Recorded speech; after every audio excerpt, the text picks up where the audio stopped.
We are here today as part of the health and wellness program put on by Grace Cottage Hospital to look at fall prevention and provide some safety tips around the home. As you can imagine, we're all getting older. Okay, so as I was saying, we'd like to talk about reducing your risk of falls and safety tips for the home. Diane and I are so excited to be here because this is something that's near and dear to our hearts, working on prevention. We see so many people who have come in after falling and fracturing a hip or have sustained some other injury. We're going to start with some statistics. You know, that's what people usually start with when you start talking about falls, trying to make it real. The fastest growing age group are those 85 and older. We're all getting older and living longer. Our bodies are getting older. 10,000 adults turn 65 every day. Baby boomers are not babies anymore. I can speak for myself. 2009, 2011, the top chronic diseases in 65 and older included diagnosed arthritis, all types of heart disease, any cancers, diabetes, hypertension, and surprisingly enough, Alzheimer's has been added to this list.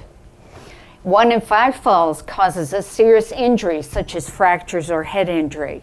More than 95% of hip fractures are caused by falling, not a car accident, not some other kind of incident.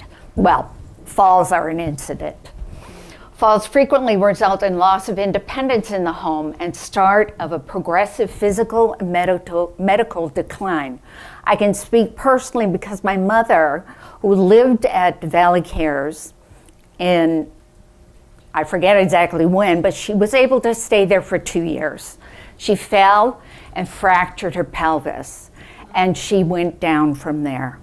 It didn't take long. She never recovered as far as her ambulatory skills, and she is in a nursing home at this time. She could not maintain her independence.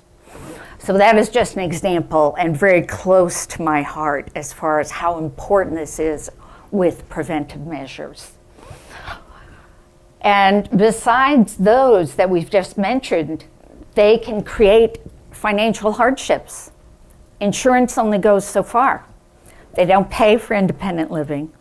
They don't pay after your benefits for Medicare run out, and then you start paying out of pocket. And it can be thousands upon thousands of dollars. Fall risk factors can be broken down into 2 categories: intrinsic, or within the body and the mind; extrinsic, clothing, your home environment, anything that can impact you, whether it's outside of the home or at the store or while you're in the car or getting in the car. Intrinsic may include things like vitamin D deficiency.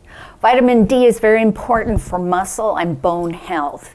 Women tend to have osteoporosis at a much higher percentage than men, which increases our risk of actually fracturing our pelvis or a hip, or getting what we call a compression fracture in our spine.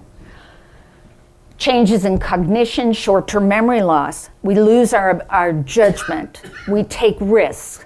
We hurry. We're not aware of our environment.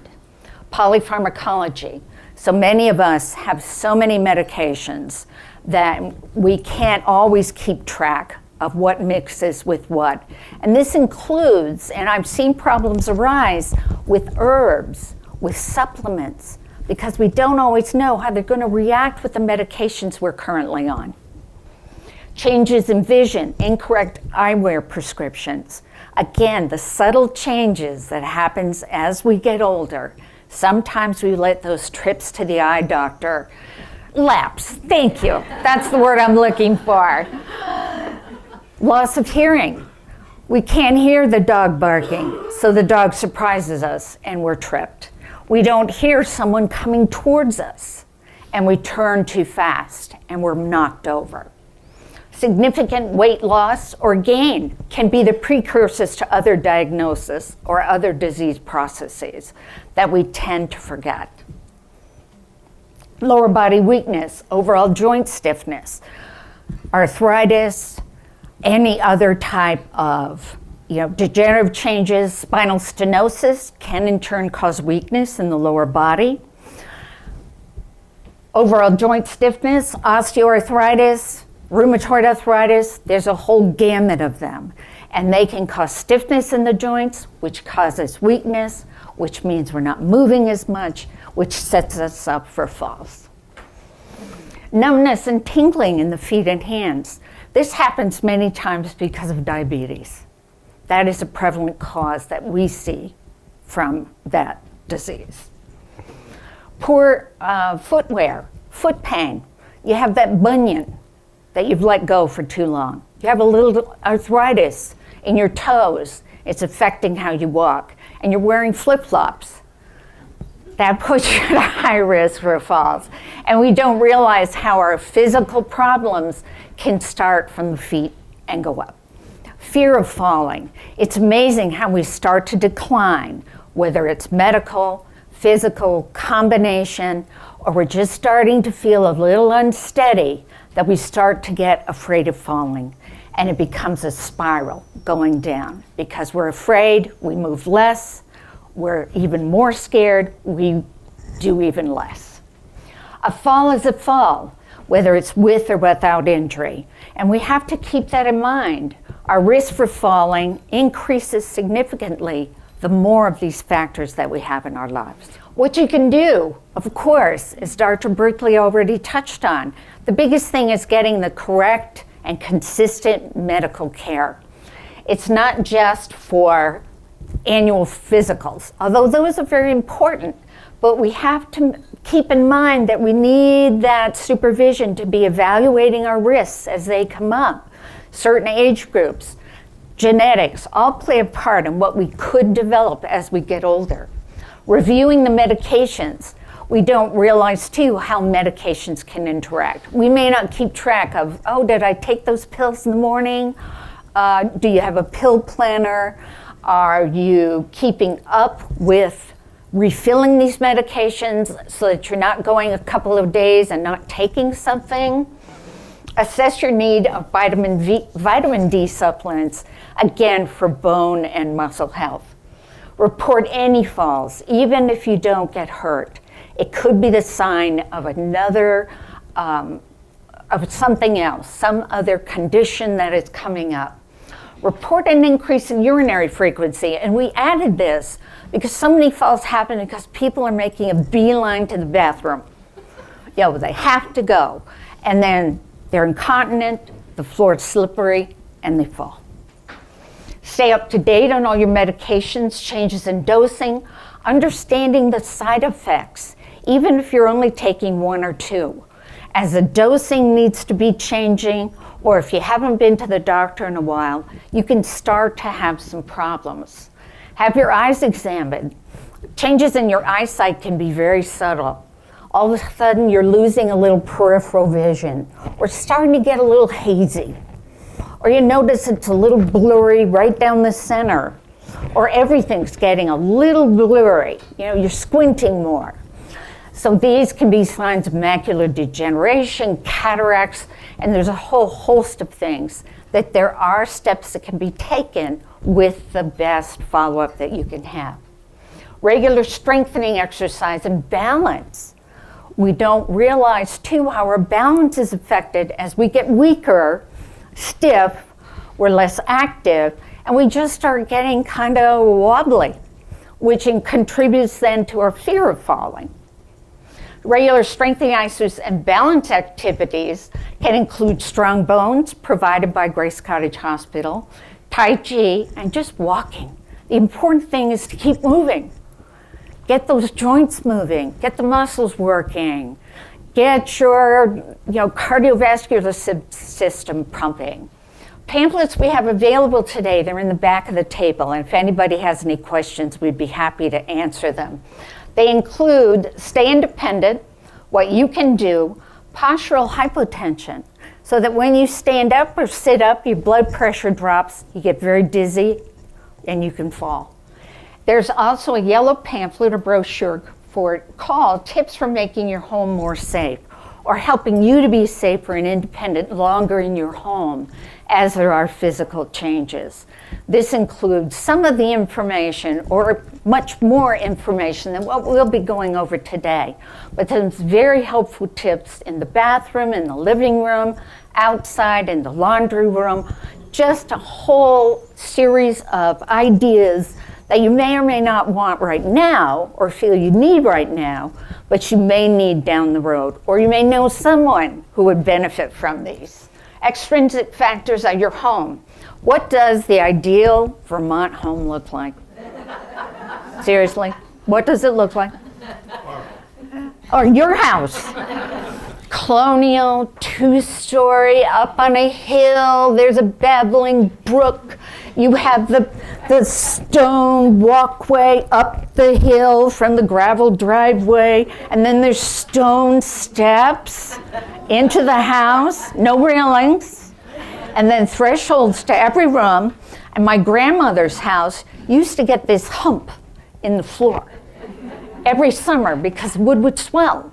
And we just got used to walking up and walking down, and then in the winter would flatten out. We never fixed it. And people would fall on it, but we never did anything about it. Here's an example of perhaps a newer version of a Vermont home. This looks great when I'm 50, but then as I'm getting older, as you can see here, we've got gravel, we've got railroad ties, we've got more gravel to steps with 2 railings, which is good.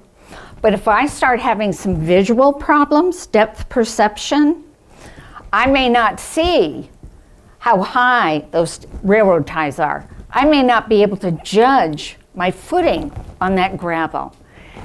And I don't realize it until I fall. There could be a railing or different supports set up along this. The ideal thing would be to pave it, but how many of us are going to do that? And even paving has risks here in Vermont in the winter. Where do falls occur in the home? In the Falls Prevention Center of Excellence in 2000-2002, vast majority of the falls occurred inside the home, 55%. So it's not at the store, it's not at your neighbor's, it's right in your own home. In this study, within a home with no stairs, the falls occurred primarily in the living rooms and the bedrooms. However, the CDC, or Center for Disease Control, indicated in 2008 that the bathroom is the most dangerous. While you're bathing, getting in and out of the tub or shower, and trying to get up from the toilet were the biggest places where people fall. How to reduce your risk of falls inside the home. The basics throughout your home are to get rid of clutter. Now that sometimes is easier said than done. How many of us have a pile of magazines on the table by the chair that keep falling off, and we keep picking them up? Removing scatter rugs, no matter how pretty they are, or if they're antique, they can be a high risk for falls. Securing area rugs, even though it's a big rug and it's held down by furniture, it still could be fraying around the edges, or rolling up, or just lifting every time you try to walk on it and you're catching your toes and you just dismiss it. No big deal, you've been doing it for 20 years. Adding grab bars in the bathroom, adding 2 handrails to stairs, to steps in and out of the house, to that stairway down to the basement where your washer and dryer is, and it's this wide, and the steps are this deep, and there's barely room for you because it's an older home, and that's how they built it. People were smaller, I guess. I don't know. Make surfaces non-skid on stairs, steps. People forget decking. Inside and outside your home. Make sure your home has good lighting. And the reason for that is, and we'll show this on the next slide, but here too, remember to Keep up, be diligent with home maintenance. We just had to repair some decking boards because over time they warped. So it was sticking up and we were tripping on it. And it probably took us a couple of years to fix it. And all I had to do was nail down. So where's the logic in this? I don't know. Pets, do you control them or do they control you? I ask you this. Our pets have trained us. We know what to do and when. When they meow, we know what to do.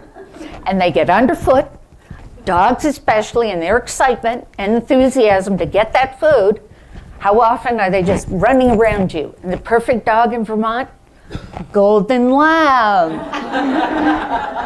Golden Retriever. The big ones. Clutter. Some of this is obvious. Clear your pathways, remove excess furniture. You inherit a bunch of beautiful antiques. You barely have room for your furniture. But it's grandma's chair, or horsehair sofa, or roll-top desk. So you try to get it in. They're sentimental. They mean so much for you, but you can't get around the house. Picking up items off the floor. A lot of times you forget the grandchildren and all their toys that they sort of bring in with them, forget, and they're all around the outsides of the rooms or in the hallways or whatever. No cords across walkways. We have an old lamp, but the extension cord is 6 feet, but you want it by the sofa, in the middle of the room. So you've got that cord with an extension cord right across where you have to walk. Something simple to tape it down, or figure out another lamp, because taping it down isn't always aesthetically pleasing, but it is a high safety risk. Scatter rugs, remove them, please. They rarely have rubber backing on them. They can trip you up. They can slide on those beautiful hardwood floors. We like those little rugs everywhere to kind of break it up, and it's pretty. And again, you might have inherited it, so you've got to use it. I know my family's been like that. Area rugs, we touched on. We have some non-skid material out on, or non-skid pad, out in the room where registration is so that you can take a look at it. It's cheap. You can find it at Walmart, or there's a whole variety of other places.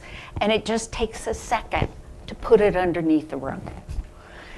Double-sided tape, tacking it down. Sometimes we don't want holes in our floor, and that's why we made these other suggestions. And like I said earlier, rolling up on the edges or fringe unraveling. Have stability and support around the home. We mentioned grab bars, not to confuse with handrails.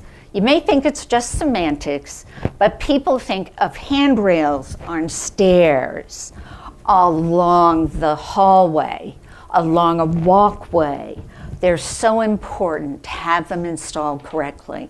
How many of them have been tacked up or put in by who knows what relative, how long ago? They're on the back steps, something happens, and that's the entrance you have to use. And they're wobbly, and they're not going to provide you any support if you really have to use them. Grab bars in the tub and shower, outside the tub and shower, by the toilet. Again, I already mentioned the CDC is saying these are the greatest areas where people fall. Lighting, as we were talking about, our eyes change. The biggest area that's neglected is underneath the cabinets, on the counters, in the closets, in the hallways, in the middle of the night, where you can't see to get to the bathroom.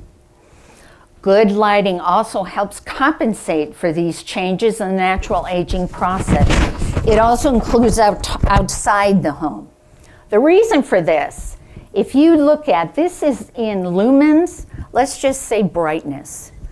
And the hallways and walkways, you can get by and do very well at 20 with 21 lumens. However, when you're 80, you need 129. In the kitchen counter, or let's say the bathroom and makeup, When you're 20, you need 161. Okay, not so bad. But when you're 80, you need 968. What's that say? In the kitchen counter, you do well with 404. However, when you're 80, you need 2,421. So what is that saying? That 40-watt bulb doesn't cut it anymore. Lighting up your home. Use a bright light but not glaring. Reduce glare on the counters, floors, walls, pictures. Avoid big transitions of lighting from room to room. We don't always think that. We're going from one room to another, there's that threshold, and it's dark.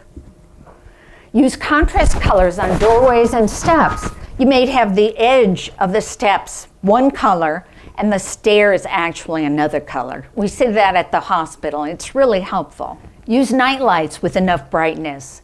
Sometimes the ones that react to motion or to react to the changes in just the natural brightness of a room aren't always enough. In the living room, are the walkways open? Can you get out of your favorite easy chair easily?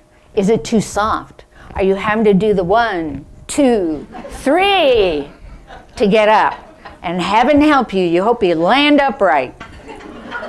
If you have a manual chair, there are recliner extenders for the handles, so you're not doing this and feeling trapped in the chair. Be mindful not to overly use the electric recliners or lift chairs. It can considerably contribute to lower body weakness because you're not taking the energy, you're not using those muscles to come to standing. Sometimes too, there are other chairs that you can get. One person suggested me wingback chairs. That's not the end all, but there are chairs out there that are higher, firmer, and have firmer armrests to make it easier to get up. Here's a bedroom. Looks pretty good. Lots of lights. There is an area rug. There's a hazard, potentially. It looks to be in good shape right now. Maybe there's a non-skid pad underneath. There's a lamp at bedside. What is bad? The bed may be too high. It's really high. I bet there's a stool somewhere in that bedroom. What can be better? A night light, a phone, handy, cordless phone, cell phone, something. Well, here, cell phone may not work. Yeah, it's useless. If it makes you feel better, good, put it there. A flashlight, what a novel idea. What to look for, and these are just tying into health and wellness. If you're starting to get dizzy, people fall many times trying to get in and out of bed, or they're rolling, and all of a sudden, they're on the floor, and they don't know how they got there. Again, the urinary urgency and just general unsteadiness. Here's a kitchen. This looks great. I want this kitchen. I don't have a house big enough, but I want this kitchen. There's multi-layers of lights. You can see the ceiling. There's again the overhead lights. There's lights underneath the counter. There are chairs that you could sit on if you needed to, if you were getting tired. The problems we see or saw are the glare, or is the glare. You can see it on the countertops. You can see it on the chairs. Those can impact as your vision becomes less. It can really be blinding, and we don't realize it. The other point is if you noticed around the island, there's an area rug. Or maybe it's just on that side by the counters. So if it isn't a non-skid, you've got a hazard right there. With cooking, I don't know about you all, but food lands on the floor. Whether it's water, fruit, whatever it is, it's on the floor. And also one thing too to remember, you don't want to stand on a chair in the kitchen. Remember to have that stool with a handle that you actually have to step up on and as safe as possible. It's not the cure-all, but it's a lot safer than standing on that chair. Here's a shower. How many of you have showers like this? Somebody does. 2 people do. You can see what we've been talking about is here, the grab bars. And they're grab bars, not towel bars. There's a room for a tub seat or a tub bench, shower bench, that's all winds up together. Sometimes it's just semantics. We're hoping there's a non-skid surface on the floor, and it looks like it's a recessed drain. So you shouldn't get a lot of splashing outside. You can see the curtain rod instead of shower doors, which really limit your accessibility and can sometimes be dangerous because they just get in your way. Bathroom. How many have a bathroom that looks like this? No, it's not very pretty. It's not very aesthetically pleasing. However, the points we want to make is you have grab bars. The rounded one flips up out of your way if necessary. There is space underneath the sink if you needed to put a chair there. The toilet also is what we call a comfort height toilet, where it's 2 inches higher, which is very helpful. Some people will even build up the toilet on a little platform.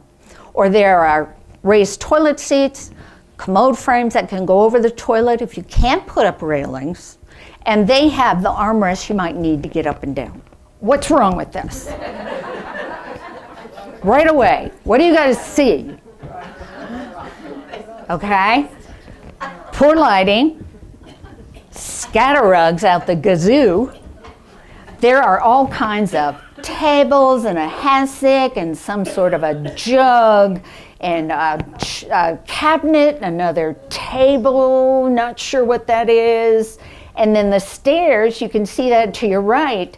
Can you even fit to get access to those stairs and go up and down? This may be an older home because look how steep they are. I mean, it's almost entirely vertical. Now, how do these stairs look? Not bad, not bad. You've got 2 railings. You have an unskid surface. There's a little bit of color contrast, okay, going on, so that's good. But there are 2 things wrong with this. Do you see on the bottom the cord? It's not secured, or I should say it's secured on each side, but then there's that big piece of it that's just hanging there. And there's an area rug or a scatter rug. So if you come down those steps a little too fast, good luck. One thing when you're trying to carry items is you can use a backpack or a messenger bag. And some people don't like to do this, but it's something so simple. That way at least you can keep one hand on the railing, if you have railings. Other options as far as steps, and if we have time, we'd like to show you pictures of what we call a stair glide and an elevator, such as a stilts, which has a very small footprint as far as the space it takes up in your room. Dressing. We have a variety of adaptive equipment that's available out in the registration room. Some other things to consider is a shoehorn, socket, excuse me. Could be a shoehorn, but it's a socket to help you get, that's our OT over here. Helps you to get your socks on and off. Has a nice long handle so you don't have to bend over quite so far. The other thing to think about is a shoe form. Funnel. See, again, it's that OT verbiage. Goes in the back of your shoe. So it helps you to just slide your foot right in. And it fits just about any shoe. Then we have elastic shoelaces right here. This can make any shoe a slide-on or slip-on because you don't have to keep tying it and untying it. Once you find what works for you, you just slide your foot right in, but you've still got the elastic so the shoe isn't flip-flopping and you're not walking out of it. And the last thing, I got this from my grandmother many years ago. It attaches onto your cane. So it has a grip, so you can still use your cane in the ice and the snow. And when you don't need it, you flip it up. And it's hard to do, so it just flips up and it goes around the cane. And it's so simple. I wish I had thought of it. It's wonderful. Be careful on your feet. Wear firm, non-skid, non-friction shoes. How many of us do that? We have so many people that are walking around in their bare feet, or just their socks. And gripper socks. We have some of those outside too, and I'm sure you guys have seen them. If you go to the hospital, you have many colors: beige, light blue, or what was the other one? Gray. They're so pretty, you want to take them home. In winter, we know this stuff, but sometimes we have to remember. Walking, hiking poles, yak tracks, you know, the grippers that go on your shoes. Ella Bean. I'm not plugging Ella Bean. Ice grips for canes, which we already looked at. Black ice. You know how often the temperature changes? Warms up, it melts, and then it freezes, and we don't realize we have a sheet of ice by the car. And again, that ties into getting in and out of the car or just walking to the driveway. This can also be true on those stone steps. We think because it's stone that we'll get some good traction.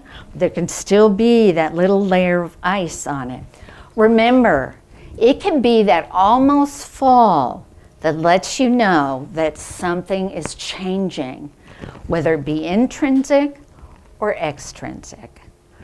And we have to be careful not to let our pride or our fear get in the way of identifying that, being aware of it, and taking necessary steps to assure our safety. Because right now, we might be okay. But if we fall, we might not. And it could be the beginning of a decline. There are a number of resources just in this community to utilize and assist you. And Dr. Brickley has already mentioned a couple of them. Gather a support team, whether it's family, friends, health services, and or paid help. Okay, to continue on, this is a stair glide, which they can be expensive, yes, but people do have them installed, where you get up to the chair, you sit on it, and then there's a control that'll gradually take you up and then down. Many people, they want to invest the money because they want to be able to get up to the bedroom on the second floor. This is a stilts elevator. It's unusual. So many of us think of an elevator like the one we have in a hotel or something like that.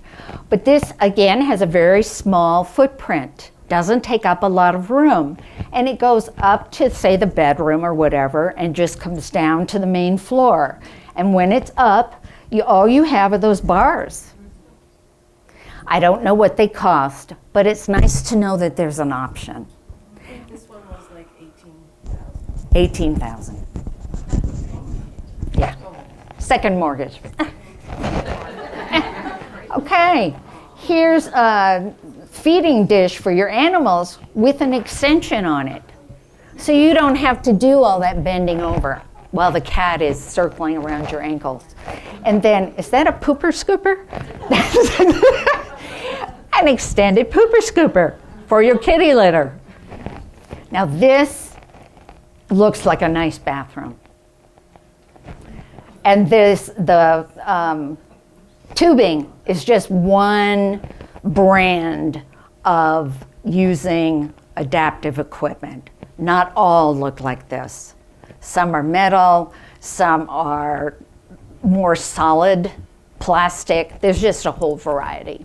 But you can see the bedside commode frame over the toilet, so you have armrest.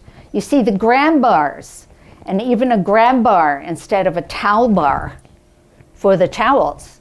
You see that as a totally level surface into the shower. It has a recessed drain. And then there's a shower chair where someone can transfer onto it, whether it's just this side of the sink, for example. Those aren't meant to be for mobility, where you're driving someone around throughout the house. You know, and it's not for the grandchildren to think, oh, you know, I'm going for a ride and this is fun. It serves a specific purpose. And that is, again, they're easy to clean. They're relatively inexpensive. Unfortunately, Medicare, for example, doesn't always pay for these kinds of things, but there may be other ways to borrow, or, you know, you can go on Amazon and get it a lot cheaper than some other places. It's amazing what you can get from Amazon. We really appreciate the opportunity to be with you. I've enjoyed it so much. I do want to extend heartfelt thanks to Diane, who has been responsible for this. I am not tech savvy, and I couldn't have done this without her help and without all of her input. And we do want to remind everyone the yellow pamphlets in the back that provide additional tips are yours for the taking. And if you don't need it, you may know somebody who could really use it. We will be around this morning if you have any questions or if we can help in any way. And again, thank you for being here.